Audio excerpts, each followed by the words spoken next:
Welcome to next current. आज है 14 जनवरी 2021 और 14 जनवरी 2021 के जो भी इम्पोर्टेंट क्वेश्चंस होंगे उन्हें मैं यहाँ डिस्कस करूँगा और सभी क्वेश्चन से रिलेटेड आपको फैक्ट भी बताता हुआ चलूँगा। अगर आपने अभी तक हमारे चैनल को सब्सक्राइब नहीं किया है तो हमारे चैनल को आप सब्सक्राइब कीजिए, साथ ही नोटिफिकेशन बेल को भी प्रेस कीजिए ताकि आपको सभी वीडियो का नोटिफिकेशन सबसे पहले मिले। तो चलिए शुरू करते हैं आज का फर्स्ट क्वेश्चन। हाल ही में लिथियम भंडार की खोज कहाँ हुई? लिथियम भंडार की खोज आपके कर्नाटक राज्य में हुई है। Option B Karnataka. कर्नाटक राज्य में लिथियम भंडार की खोज हुई है। और लिथियम भंडार की खोज कर्नाटक में कहाँ हुई है? कर्नाटक में आपका मांड्या जिला है। मांड्या जिला में माल्ला गल्ला अल्लापट्टना क्षेत्र में स्थित जो आग्नेय चट्टानें जिनको हम इग्नियस रॉक्स बोलते हैं उसमें पहले लिथियम भंडार की खोज की है।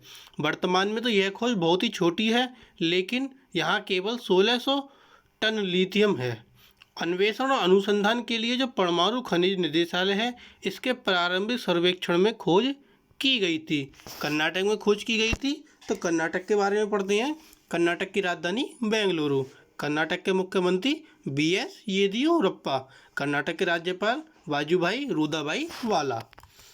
अगला क्वेश्चन, हाल ही में IIM इंदौर मकर संक्रांति से किसकी सजावट करेगा? तो जो हमारा IIM इंदौर है ये मकर संक्रांति से किसकी सजावट करेगा? ये अयोध्या की सजावट करेगा। Option A Ayodhya. अयोध्या कहाँ पर है? हमारा उत्तर प्रदेश में। और IIM इंदौर ने इस उद्देश्य के लिए अयोध्या नगर निगम के साथ 3 वर्ष के समझौते पर हस्ताक्षर किए हैं। इंदौर के जो स्वच्छता मॉडल है इसको भी मुख्य रूप से अयोध्या के विकास की योजना में अपनाया जाएगा। जैसा कि इंदौर प्रचलन में है, अयोध्या में भी गीले और सूखे कचरे का अलग अलग रखा जाएगा। तो अब ये उत्तर प्रदेश में है अयोध्या। तो उत्तर प्रदेश की राजधानी आपकी लखनऊ। उत्तर प्रदेश के मुख्यमंत्री योगी आदित्यनाथ और उत्तर प्रदेश के राज्यपाल आनंदीबेन पटेल। अगला क्वेश्चन, हाल ही में जारी पासपोर्ट इंडेक्स के अनुसार सबसे शक्तिशाली पासपोर्ट्स की सूची में भारत की क्या रैंक है? जो हमारी अभी हाल ही में पासपोर्ट की इंडेक्स जारी हुई है उसमें जो सबसे शक्तिशाली पासपोर्ट की सूची में है उसमें भारत की जो रैंक है, भारत का रैंक आपका क्या है? 85 में। ऑप्शन डी भारत हमारा 85 रैंक पर है। इसी के साथ ये जो सूची जारी हुई है इस सूची में जापान जो है, जापान सबसे ऊपर है। जापान नंबर 1 रैंक पर है। इसी के साथ 85 रैंक पर हमारा भारत है। पाकिस्तान की रैंक 107 107 है और नेपाल की रैंक 104 है, जो कि पासपोर्ट की श्रेणी में सबसे खराब रैंक है। अगला क्वेश्चन, हाल ही में किसको परिवहन श्रेणी में प्रथम पुरस्कार से सम्मानित किया? तो परिवहन श्रेणी में प्रथम पुरस्कार से किसको सम्मानित किया? वह हमारा पश्चिमी रेलवे। ऑप्शन बी पश्चिमी रेलवे। भारतीय रेलवे ने राष्ट्रीय ऊर्जा संरक्षण पुरस्कार 2020 से 13 सम्मान प्राप्त किए। परिवहन श्रेणी में पश्चिमी रेलवे को प्रथम पुरस्कार मिला, पूर्वी रेलवे को द्वितीय पुरस्कार और उत्तर पूर्वी रेलवे और दक्षिण मध्य रेलवे को सर्टिफिकेट ऑफ मेरिट से सम्मानित किया गया। भवन श्रेणी में भावनगर में मंडल रेल प्रबंधक कार्यालय ने प्रथम पुरस्कार जीता है।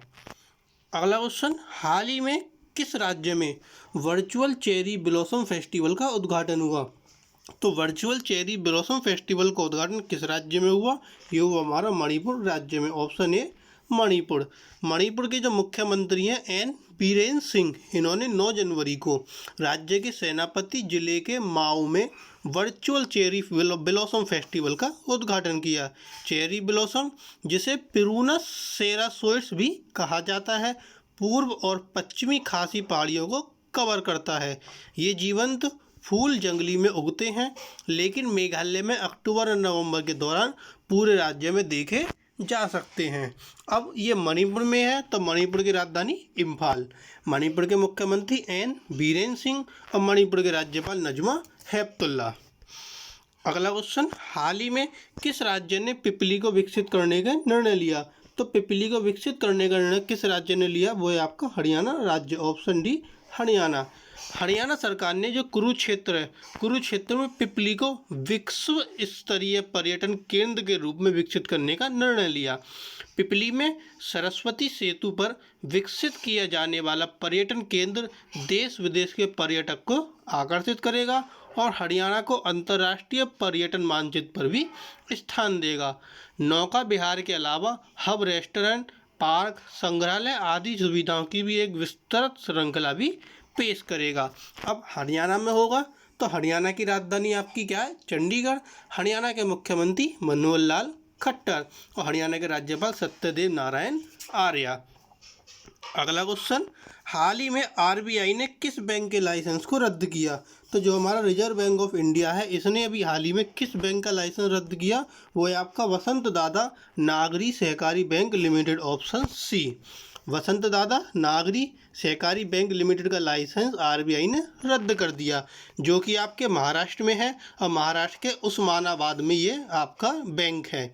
इसका कारोबार 11 जनवरी को बंद हो गया, इसी के साथ इसका लाइसेंस भी रद्द कर दिया गया। लेकिन सबसे अच्छी बात क्या है, बैंक के जो 99% से अधिक जमाकर्ता हैं, इनको अपनी राशि का पूरा भुगतान मिलेगा।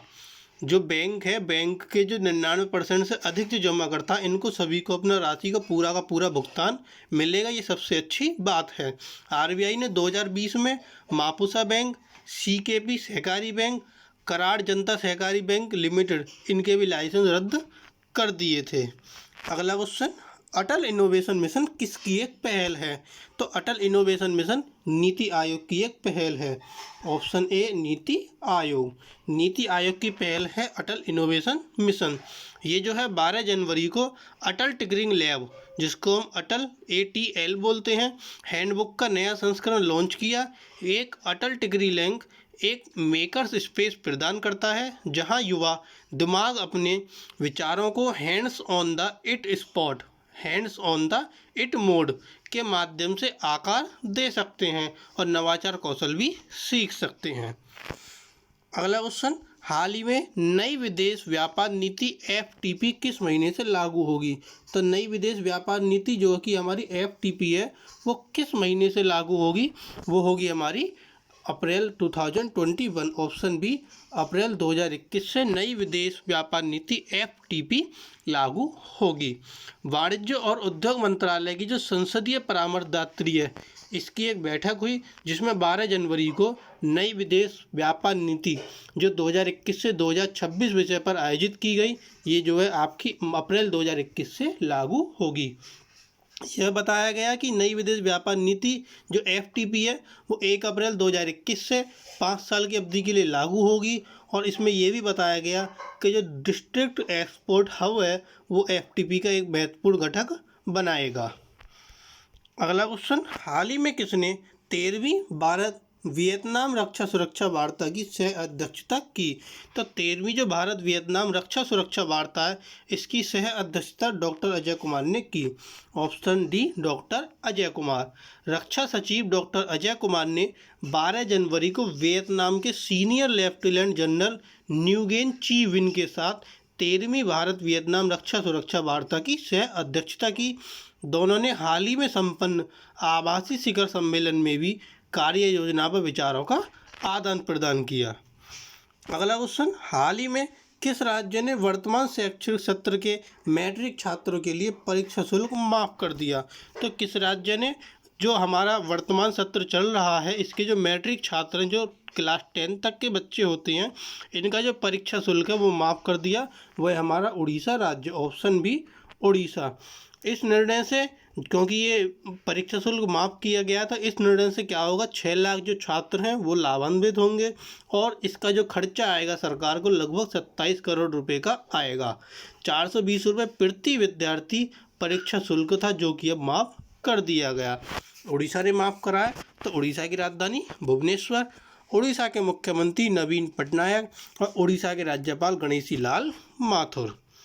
अगला क्वेश्चन, हाल ही में किस राज्य के मुख्यमंत्री ने अपने मंत्रिमंडल का विस्तार किया? तो मंत्रिमंडल का जो विस्तार किया वो किस राज्य के मुख्यमंत्री ने किया? वह हमारे कर्नाटक राज्य के मुख्यमंत्री, ऑप्शन सी कर्नाटक। कर्नाटक राज्य के मुख्यमंत्री ने अपने मंत्रिमंडल का विस्तार किया है और इसका भी शपथ ग्रहण समारोह 13 जनवरी को हो गया है। राज्यपाल द्वारा 7 से 8 विधायकों को शपथ दिलाई गई और 2019 में, जुलाई 2019 में येदियुरप्पा के मुख्यमंत्री पद संभालने के बाद यह तीसरा विस्तार है। अब कर्नाटक ने किया है, तो कर्नाटक की राजधानी बेंगलुरु, कर्नाटक के मुख्यमंत्री येदियुरप्पा, कर्नाटक के राज्यपाल वाजुभाई रुदाभाई वाला। अगला क्वेश्चन, हाल ही में किस राज्य ने नई पर्यटन नीति की घोषणा की? तो जो नई पर्यटन नीति है इसकी घोषणा किस राज्य ने की है? इसकी घोषणा गुजरात राज्य ने की है। Option A Gujarat.